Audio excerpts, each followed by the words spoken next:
All right, let's dive in. In this explainer, we're going to pull back the curtain on how AI language models actually read our text. And we're not just going to talk about it, we're going to build our own tokenizer right from scratch. So how does a machine really learn to read? I mean, it can't understand words and sentences the way that we do. It needs to break everything down into smaller, countable pieces. That whole process is called tokenization, and it is the absolute foundation for how any large language model works. And here's the cool part. It turns out that pretty much every tokenizer, no matter how complicated it seems, follows this exact same four-step blueprint. Think of it like an assembly line. First, you clean up the text, then you split it into some rough chunks, you use a special model to create the final tokens, and then you add some formatting at the end. We're about to see how different AIs use this same pipeline to get some very different results. To see all this in action, we're going to be using the Hugging Face Tokenizers library. And the reason this library is so awesome is because it treats each of those 4 steps as an interchangeable building block. This lets us just mix and match components to create exactly the kind of tokenizer we need. So these are the core pieces in our toolkit, and I want you to really think of these as different types of Lego bricks. We've got bricks for cleaning text, bricks for splitting it, these special model bricks like BPE and WordPiece that do all the heavy lifting, and we even have bricks to put it all back together again. Okay, let's get our hands dirty and start our first build. We're going to recreate the famous tokenizer from BERT, and we'll follow our 4-step blueprint, just picking the right block for each stage. First up, we've got to normalize the text. You can think of this as the cleanup crew that comes in and tidies everything up so the model doesn't get confused by weird variations. For BERT, this means making everything lowercase, stripping out any accents, and getting rid of extra spaces. I mean, just look at the difference. With a few simple rules, all that messy capitalization, the accent mark, the extra spacing, it's all gone.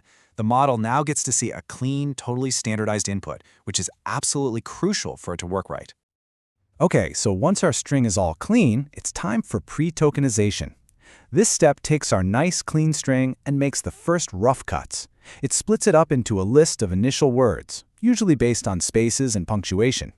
This gives our main model a simple list to start working with. And this is a really important point. These are not our final tokens yet. Think of them more like pre-tokens, just a temporary list that's now ready for the main event, which is the tokenizing model itself. And this is where the real magic happens. The WordPiece model takes that list of words and breaks them down even further into these common subwords that it learned from reading huge amounts of text. And that's the genius of it. By using these little subwords, it can understand and represent any word, even ones it's never seen before. Now, to create that vocabulary of subwords, we have to train the model. And here's a key detail you have to remember. You must tell the trainer about any special tokens you're going to use, like CLS or SEP, right from the very beginning. If you don't, they won't be included in the final vocabulary. And last but not least, we have post-processing. This is all about adding the finishing touches. You see, BERT's architecture needs a special CLS token at the very beginning of a sentence and a SEP token at the end so it can understand the structure. This final step puts them right where they need to be. And there you have it, the final sequence, exactly as BERT needs to see it, perfectly framed with those special CLS and SEP tokens. This is now perfectly formatted and ready to be fed right into the main AI model. Okay, build number 2. The GPT-2 tokenizer. And this is where you're going to see just how powerful this modular building block idea really is. We're going to follow the exact same blueprint, but we're just going to swap out a few of the key blocks. So GPT-2's choices here are, well, they're fascinatingly different. First, it swaps the WordPiece model for a BPE or byte pair encoding model. But even more surprising, it uses no normalization at all.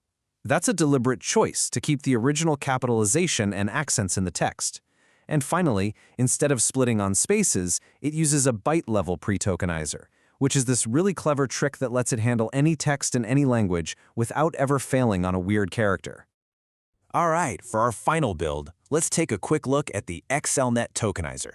This one shows yet another unique combination of our blocks, and it introduces a totally different way of thinking about the core modeling step. And once again, XLNet has its own unique recipe. At its core is the Unigram model, which is a probabilistic approach that can actually create multiple valid ways of tokenizing the same text. For pre-tokenization, it uses something called metaspace, which cleverly replaces spaces with a special character to make sure the whole process can be perfectly reversed. It's just another distinct combination of blocks, all chosen to fit the specific needs of the XLNet architecture.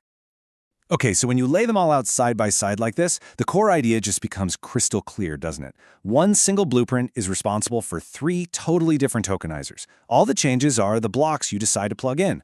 BERT uses WordPiece, GPT-2 uses BPE, and XLNet uses Unigram. Same pipeline, different parts, completely different results.